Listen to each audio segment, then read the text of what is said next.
Bismillahirrahmanirrahim. Assalamualaikum warahmatullahi wabarakatuh. Selamat siang kawan-kawan sekalian.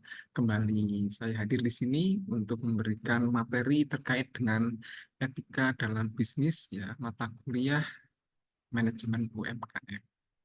Nah, etika dalam bisnis ini eh, atau etika itu bisa atau berasal dari eh, kata etos, ya, yang berasal dari Yunani, yang berarti kebiasaan, ya. Jadi kebiasaan atau adat istiadat.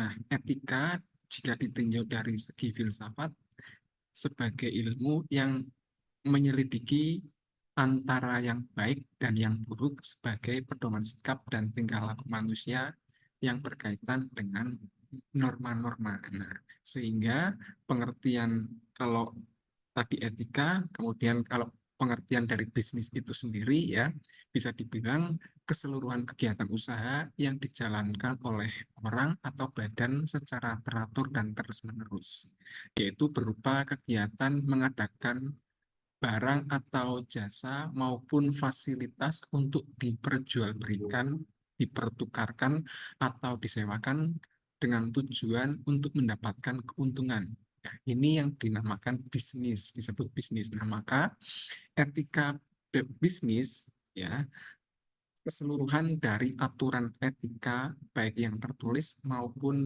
yang tidak tertulis yang mengatur hak-hak dan kewajiban produsen dan konsumen serta etika yang harus dipraktekkan dalam sebuah bisnis. Nah, cakupan dalam etika bisnis, ya,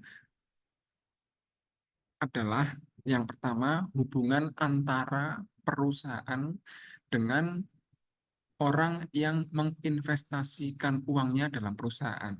Ya, ada etikanya antara perusahaan dengan investor. Ya, jadi etika perusahaan kepada investor. Kemudian etika hubungan antara perusahaan dengan konsumen.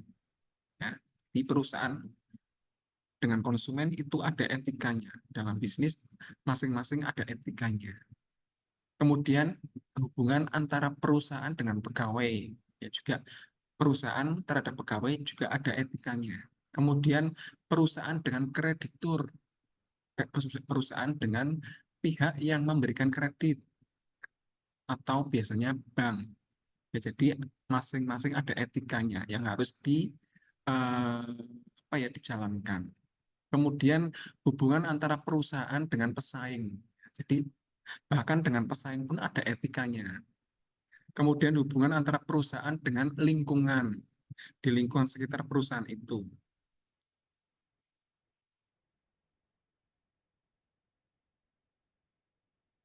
Nah, terkait dengan hubungan perusahaan dengan investor, ya, jadi eh, perusahaan ini misalnya harus transparan, ya, karena investor biasanya kan sebagai penanam modal itu berhak untuk mengetahui kondisi perusahaan, terutama dalam keuangan. Nah, maka perusahaan ini ya harus melaporkan kinerja keuangannya kepada investor.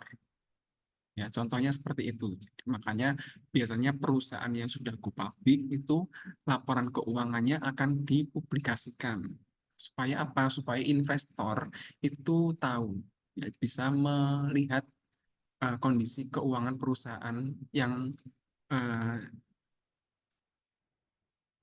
yang apa dananya untuk apa, ya. Jadi investor tidak tahu terkait dengan kondisi keuangan perusahaan tersebut. Nah, ini etikanya seperti itu, ya. Jadi perusahaan harus transparan. Kemudian hubungan antara perusahaan dengan konsumen.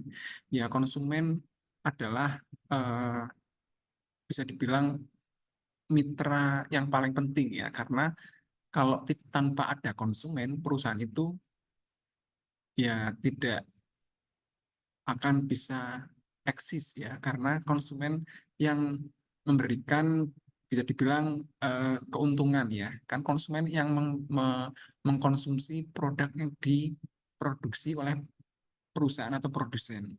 Nah, dalam etika bisnisnya perusahaan ini harus membuat produk, ya, yang layak. Layak di sini misalnya produksi atau produknya dalam bentuk makanan ya, makanannya yang dibuat harus kalau untuk orang Muslim ya halal, ada label halal. Kemudian menggunakan bahan-bahan yang tidak berbahaya, misalnya seperti itu ya. Jadi ini etikanya, etika perusahaan kepada konsumen. Kemudian memberikan salah satunya adalah kadaluarsa ya, expired. Makanan ini tidak boleh dikonsumsi setelah tanggal sekian ya.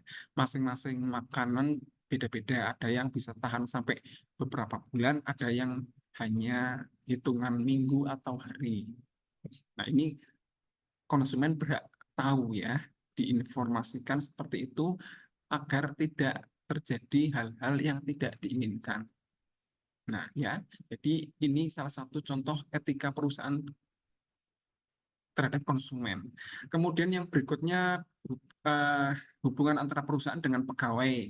Ya, perusahaan dalam hal ini ya juga harus memberikan hak-hak ya.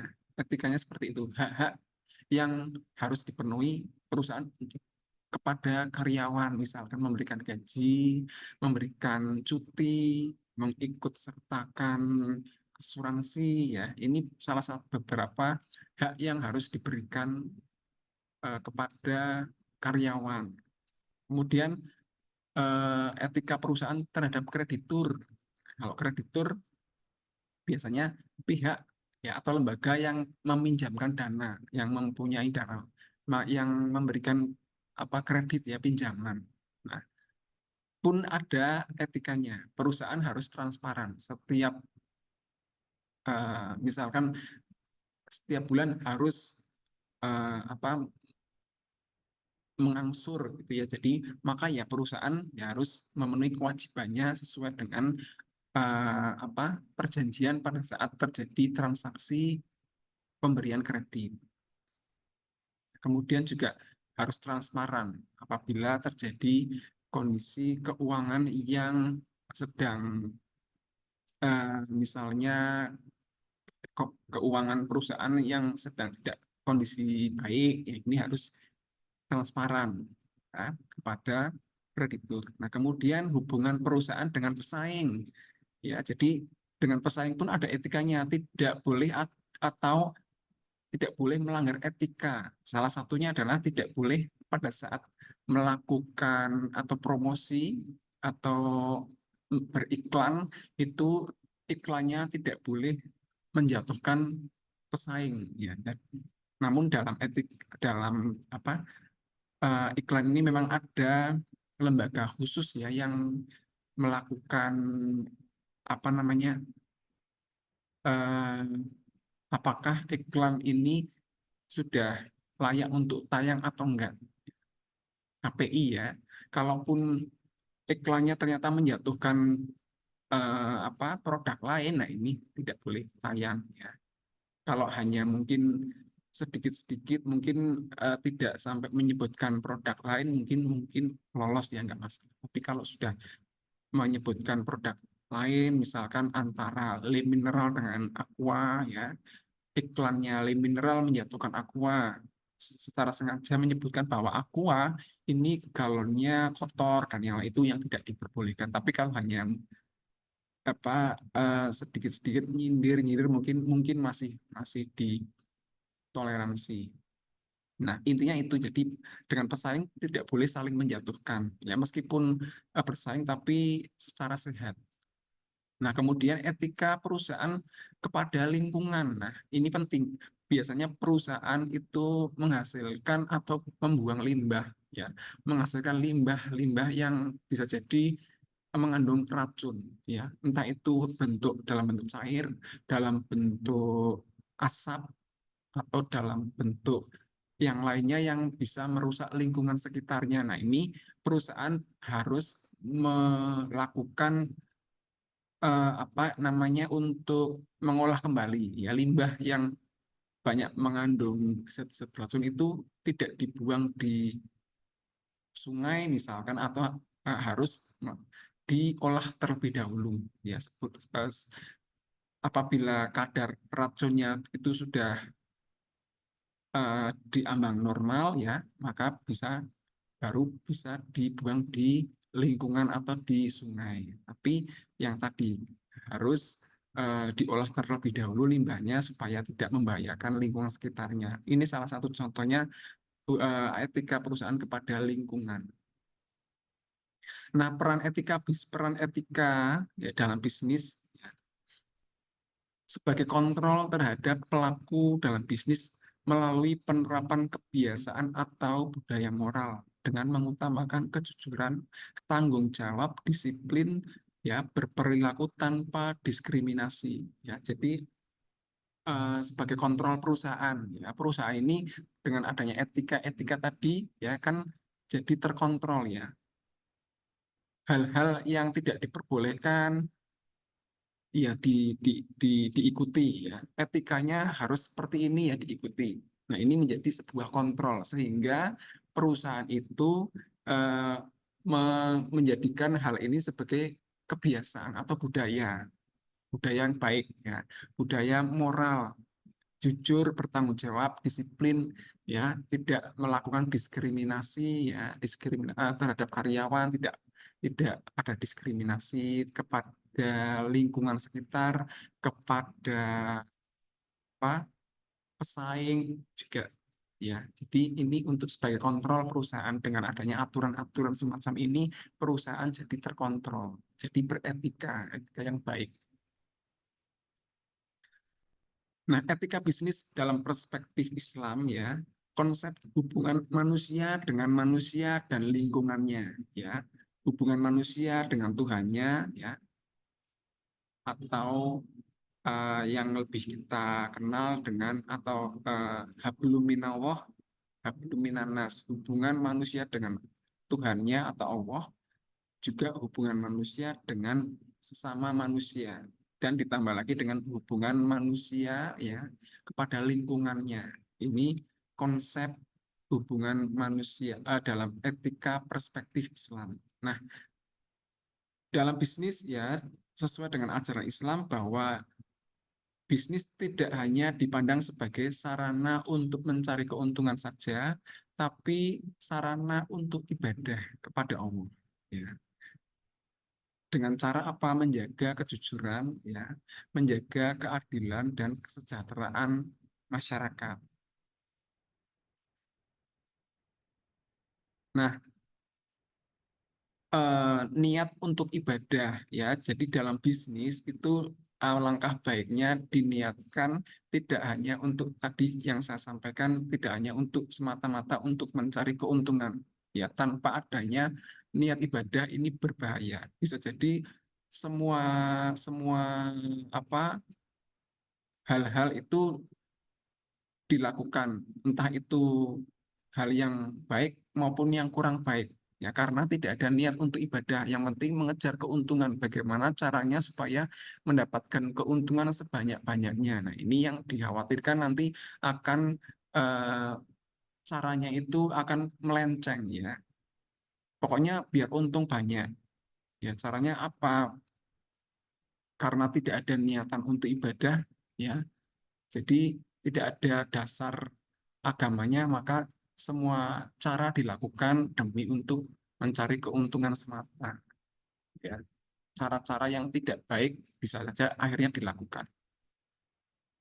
Nah, maka dari itu selain untuk mencari keuntungan juga diniatkan untuk ibadah sesuai dalam surat As-Saff ayat 10 ya, surat 9 ayat 10 yang artinya wahai orang-orang yang beriman, sukakah kamu aku tunjukkan pada suatu perniagaan bisnis yang dapat menyelamatkan kamu dari azab pedih, yaitu beriman kepada Allah, Rasul-Nya, dan berjihad di jalan Allah dengan jiwa dan harta.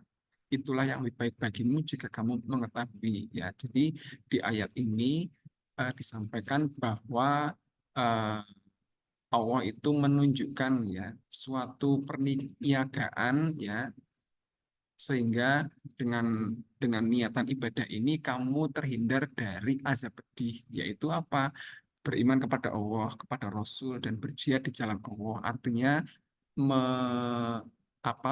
berbisnis ya, tapi dengan cara yang baik ya. Berjihad di jalan Allah dengan jiwa dan hartamu ya, dengan beriman. Ya, kalau beriman kepada Allah kan pasti hal-hal yang tidak baik akan kita hindari. Ya, karena kita punya iman, iman kepada Allah dan Rasul-Rasulnya, dan niat berjihad di jalan Allah, sehingga segala bentuk niatan bisnis kita itu nanti akan dilandasi dengan etika-etika yang baik ya, menurut ajaran Islam. Jadi hal-hal yang tidak baik yang dilarang dalam Islam itu insya Allah akan kita hindari. Karena tadi kita niatannya untuk bisnis selain untuk mengejar keuntungan juga untuk ibadah. Nah, prinsip prinsip utama ketika bisnis dalam Islam ya, ada prinsip sidik ya, jujur, jujur kepada mitra bisnis, jujur kepada konsumen, jujur kepada karyawan, dan jujur kepada siapapun yang terlibat dalam proses bisnis ya. Artinya tidak ada kebohongan, tidak ada manipulasi ya, entah itu yang menyangkut kualitas produk, harga maupun kondisi lainnya ya. Misalnya kalau tidak jujur mengatakan kepada konsumen bahwa kondisi barang atau produk ini sangat baik meskipun sebenarnya ada cacat di dalamnya. Nah, ini yang tidak jujur.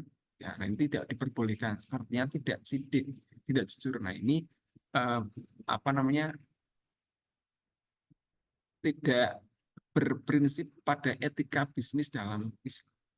Ya, jadi intinya jujur kepada siapapun, kepada semua yang terlibat dalam bisnis kita.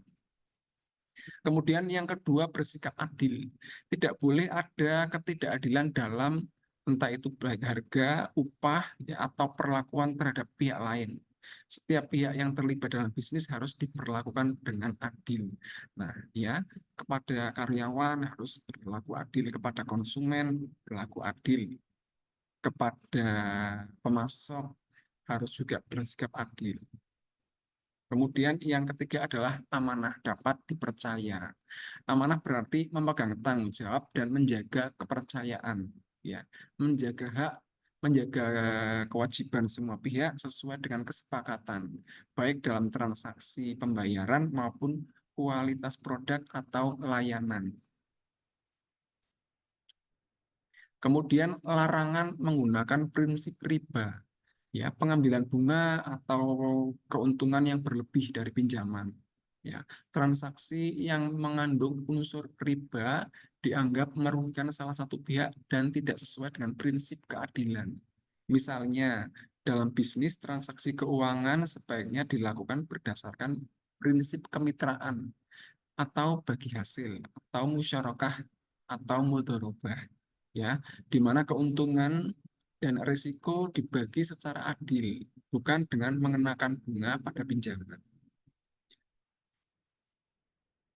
Kemudian larangan menipu atau curang, atau dalam istilah Islamnya tadlis atau goror ya. Goror merupakan ketidakpastian atau bisa dibilang penipuan dalam transaksi bisnis. Dalam Islam menekankan transaksi yang transparan, jelas, dan adil bagi kedua belah pihak. Misalnya nih, tidak boleh menjual barang yang tidak jelas kualitas ataupun kondisinya. Misalkan menjual tanah yang belum pasti legalitasnya. Nah, ini tidak diperbolehkan karena bisa jadi akan merugikan konsumen. Ya, kalau memang tanah ini kondisi legalitasnya itu belum jelas ya disampaikan ya. Kalau memang konsumen tidak mau beli ya nggak apa-apa karena memang konsumen berhak tahu ya karena memang kondisi tanahnya ini masih ilegal istilahnya seperti itu karena legalitasnya masih mungkin dalam proses atau masih ada terjadi konflik antar yang memiliki tanah dan yang lain-lain. Ya, jadi intinya itu tidak boleh atau dilarang untuk berbuat curang. Kemudian prinsip yang keenam, kebebasan bertransaksi dengan syarat halal. Islam membolehkan kebebasan dalam bertransaksi, namun tetap dengan batasan yang halal. barang dan jasa yang diperjualbelikan harus halal, ya, baik dari segi zat maupun cara memperolehnya. Misalnya dilarang memperjualbelikan barang-barang haram seperti alkohol, narkoba, daging babi, atau bisnis yang mengandung unsur judi atau maisir. Nah, ini yang tidak diperbolehkan. Ya, jadi menghindari hal-hal yang haram tadi. Ya. Kemudian transaksi dalam akad atau ijab kabul. Transaksi dalam Islam harus dilandasi dengan jelas dan kedua belah pihak itu rela, ikhlas ya. Sehingga akad atau perjanjian dilakukan dengan jelas dan kedua pihak harus memahami hak dan kewajibannya masing-masing. Misalnya jika seorang membeli sebuah produk, baik penjual maupun pembeli harus memahami kondisi produk, harga dan kesepakatan yang diambil sehingga tidak ada keraguan atau salah paham. Ya, ini transparan. Kemudian profesional atau ihsan. Ya, Islam mengajarkan etos kerja yang tinggi, profesionalisme dalam setiap pekerjaan. Pelaku bisnis harus berusaha memberikan yang terbaik dalam produk ataupun layanan ya dan menjelaskan bisnis dengan cara yang efektif dan efisien. Misalnya, pengusaha menjaga kualitas produk, memenuhi tenggat waktu dan memberikan layanan purna jual yang baik. Ya. Kemudian yang kesembilan, tidak mengambil keuntungan yang berlebihan atau dinamakan ihtikar. Ya. Ihtikar atau penimbunan barang untuk menaikkan harga. Pelaku bisnis tidak diperbolehkan mengambil keuntungan yang terlalu besar sehingga merugikan konsumen. Ya. Jadi ketika harga suatu barang, misalkan sembako ya, misalkan minyak, minyak goreng ya, saat ini harganya sedang rendah ya. Kemudian tidak dijual tapi membeli dengan harga beli banyak kemudian ditimbun ya. Ditimbun nanti kalau menunggu harga minyak itu tinggi ya. Nah, kemudian baru dijual. Nah, ini tidak boleh. Pedagang yang menahan stok barang penting seperti kebutuhan pokok untuk dijual dengan harga tinggi saat kelangkaan merupakan praktek yang tidak dibenarkan karena ini menguntungkan diri sendiri ya. Jadi tidak boleh. Orang lain butuh ketika kita menyimpan. Nah, ketika harganya sudah barangnya langka, baru kita jual ya dengan harga yang tinggi. Nah, ini tidak boleh. Kemudian yang 10, kepedulian sosial atau ta'awun. Islam menekankan kepedulian terhadap sesama, terutama dalam bisnis. Keuntungan tidak hanya diperoleh untuk keuntungan pribadi, tapi juga harus bermanfaat bagi masyarakat. Dengan cara menyisihkan sebagian keuntungan untuk zakat, untuk infak atau sedekah. Misalnya seorang pengusaha muslim sebaiknya berperan aktif dalam membantu masyarakat sekitarnya, misalnya dengan membuka lapangan kerja, mendonasikan sebagian keuntungan untuk amal. Ya, demikian kawan-kawan yang dapat saya sampaikan ya terkait dengan etika bisnis dan etika bisnis dalam Islam. Semoga bermanfaat. Terima kasih. Assalamualaikum warahmatullahi wabarakatuh.